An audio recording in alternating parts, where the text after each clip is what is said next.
Some of y'all really don't know how to dress. Stay tuned. Alright,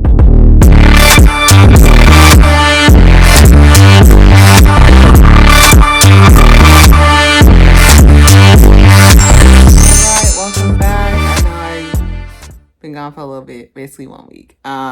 So we are going in our final advice. I've been doing my 33 advice that I would give.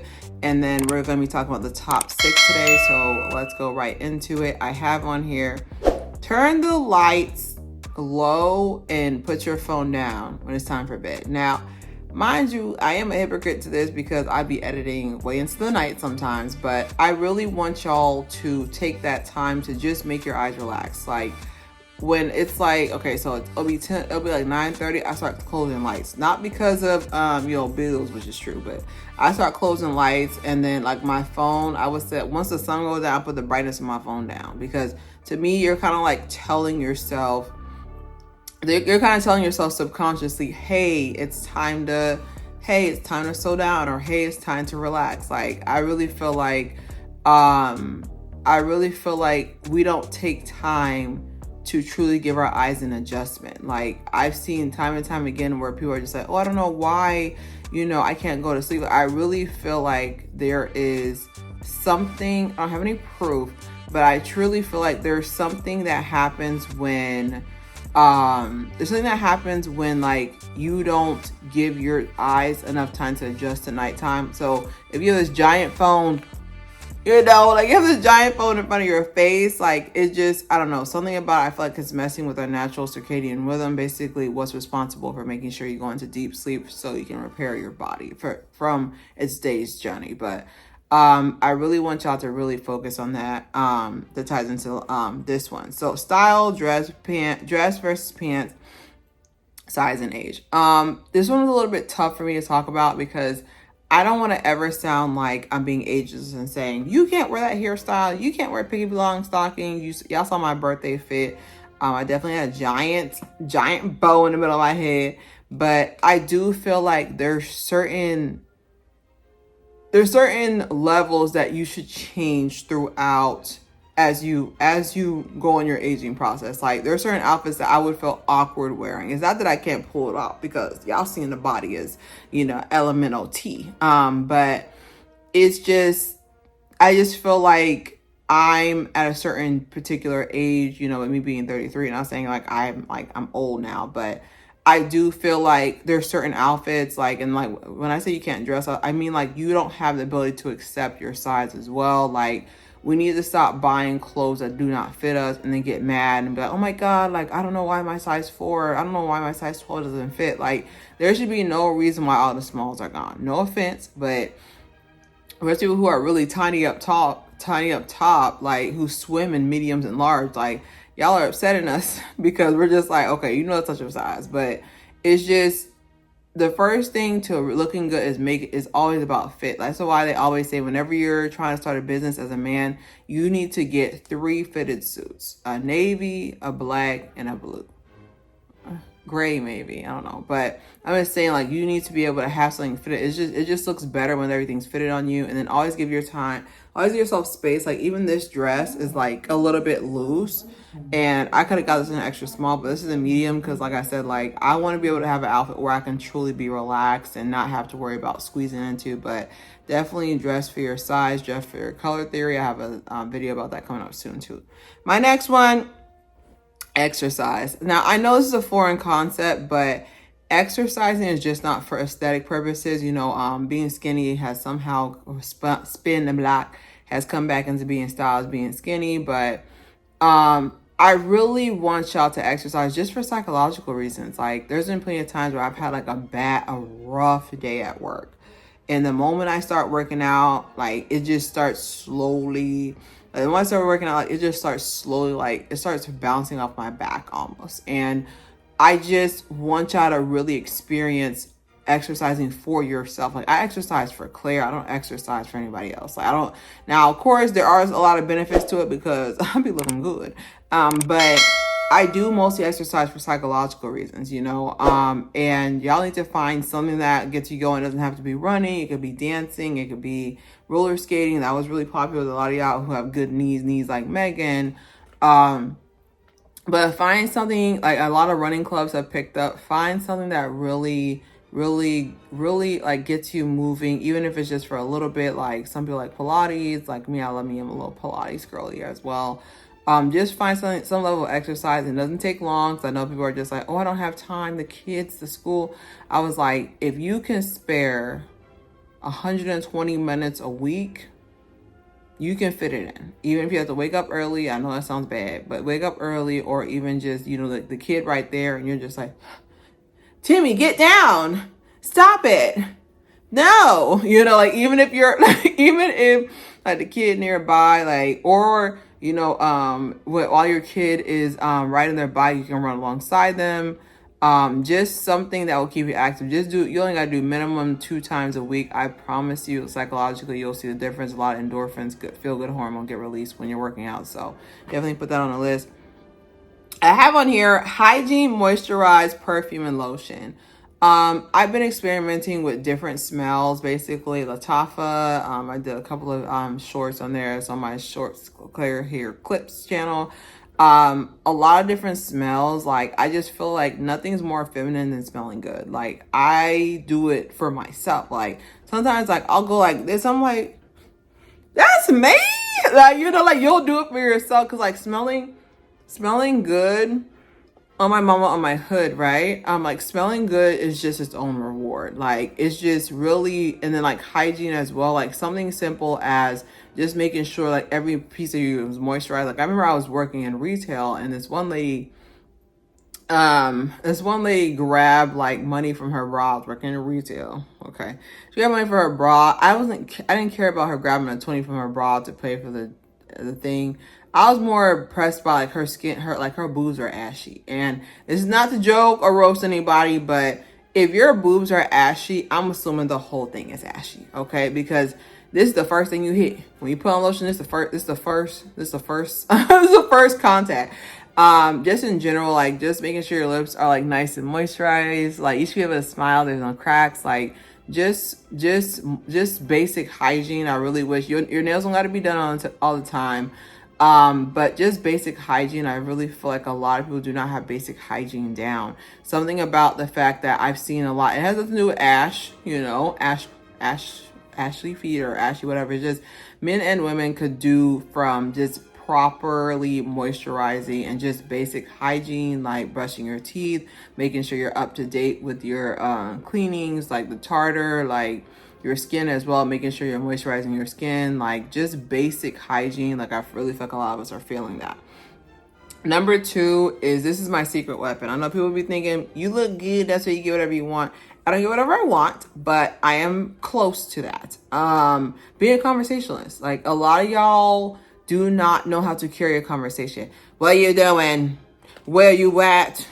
Like, that's not how you carry a conversation. Like, I think I touched on this on the earlier ones, but like, truly being a conversationalist is my secret weapon. It will always win. It'll always be relevant. Something about the fact that you can sit there and carry on a conversation with anybody. Like, you gotta the basic of being a conversationalist is finding commonality. Something simple as we're both in the same place at the same time. Let's say, for example, we're at the airport and the line's taking a little bit longer, and just not just to smack on somebody, just being a conversationalist, like saying, dang, like, they have us waiting in this line longer than the Sahara Desert. Something corny like that. Or like, it's just being able to carry a conversation, an intelligent conversation. Or dang, like Beethoven could have wrote 3 more symphonies by now. Like, just having like something to say. And you don't have to be this big extroverted personality. Like, you could literally just be talking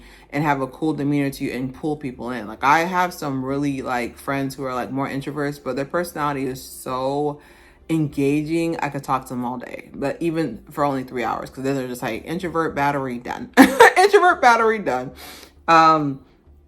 But I can definitely say being conversationalist, like you don't know what you come out from that. Like, because once somebody's able to relax around you, basically find a commonality around you, then you can kind of go, then you can kind of move like to like networking. That's what they always say, network, network, network. I was like, they're really saying be a good conversationalist because, oh, actually, I do have an opening. And then you start getting open to other things. So definitely that. Number one, 10-minute mark. Number one, you hear that? Because I don't. Y'all are horrible listeners. Like, I could scam all of y'all. I could literally scam all of y'all. Like, my sister-in-law has this tendency to say, put on your listening ears, and she's correct. Y'all listening ears are never on. They're never on. Like, I have found myself where I get frustrated because I know I addressed this already. I know I addressed this already. Like, there will be plenty of times where I'll have somebody and I'll do something like, oh, Claire, I didn't know you're from Venus. I was like, I been said I was from Venus. Like, I wasn't, like, you weren't listening. Or, oh, Claire, I didn't know you had this, that, and other. Like, literally being a phenomenal listener has gotten me so many places. It's gotten me plenty of different jobs. Like, it's gotten me plenty of different just opportunities from being an excellent listener, because being a great listener is dying out. So many of y'all are racing to see who can get the most, I don't know, trying to get the word count into the conversation, but a lot of y'all are horrible. And I mean horrible. I mean, it's disrespectfully so. A lot of y'all are horrible listeners. Like, it's like you're listening, like, it's like, oh, you think it's debate club, but it's really poetry club. Does it make any sense? So I'm not listening to combat with you. I'm listening to understand. That's poetry. Poetry, you wait till the poet's done talking, right? So it's just, I don't know. I really feel like a lot of y'all are horrible listeners and y'all are proud of it. There's a lot of this. Yeah, girl. So it all started in kindergarten. I'm sorry, what? Like, you guys are horrible listeners. Like, it's so easy for, how to describe it? It's so easy for me to point it out too. Like, I can immediately tell if you're a horrible listener if I find myself repeating you and you are not hearing impaired. If I find myself repeating myself, especially if I enunciated a point and you're just kind of like, you know, like, I'm like, I know you heard me say that. I know your ears at least heard the sound waves. Like, there really is, like, it really is a dying art to be a good listener, because so many of y'all are like quick to look at your phone, or unless you're the speaker, like, you lose it. And like, I have a little trick for my people who short attention span, my ADHD listeners.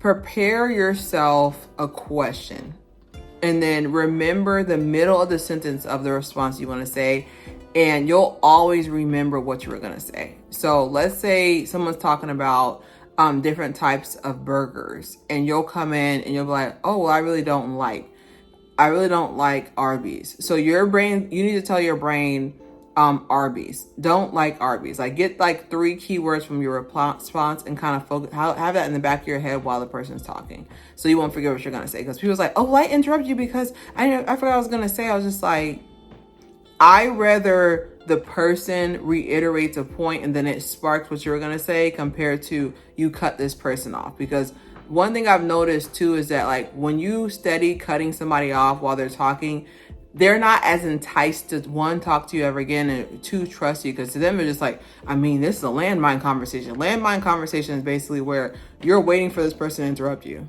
So good morning. I feel like, it's like a landmine. Like, you're just waiting for this person to cut you off. Like, this person's going to cut you off. But overall, that's my advice. I really hope you guys have been engaging a lot with these. There wasn't a lot of views, so I will not be doing this next year.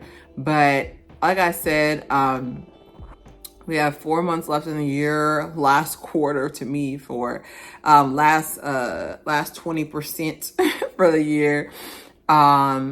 I'm so excited to see what we're gonna do for Claire here. A lot more movie reviews, because that's what you guys reply back to the most. A lot more movie reviews. I do have a hair tutorial plan. I know it's been a while, but I really want to still, like, I got asked by a friend and said, hey, what what are you doing now? And I was like, that's a really good question, because I feel like I'm still, I still want to do hair tutorials. I feel like y'all don't know how to do y'all hair. I know it sounds mean, but y'all still don't know how to do the basics of y'all hair care just for type 4. Like, I still feel like there's still that hunger to learn. And as long as that's there, I'll still keep making for Claire hair. But I just feel like right now the movie reviews are where the views are at. And then as well as you know, just whatever is trending, whatever is gonna pop out. But once again, thank you guys again. It's one of my birthday gifts for my brother, and I really appreciate, like I got so many gifts. It was overwhelming. There's a lot of notifications, 100+ notifications between my phone and my personal cell, like my different social media balances, different social media platforms. There was a lot of love. Like, I really feel like I just here's my hug for y'all.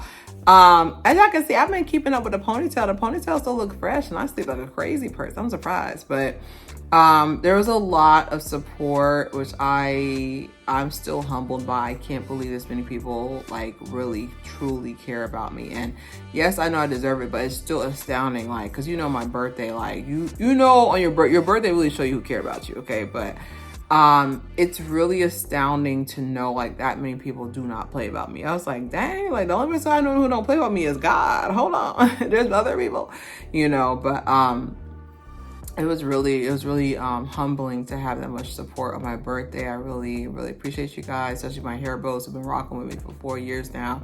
We're not done yet. I definitely want to say we're not done yet, but like definitely moving the trajectory around a little bit more. But definitely happy first Friday of August. So don't forget to subscribe, share.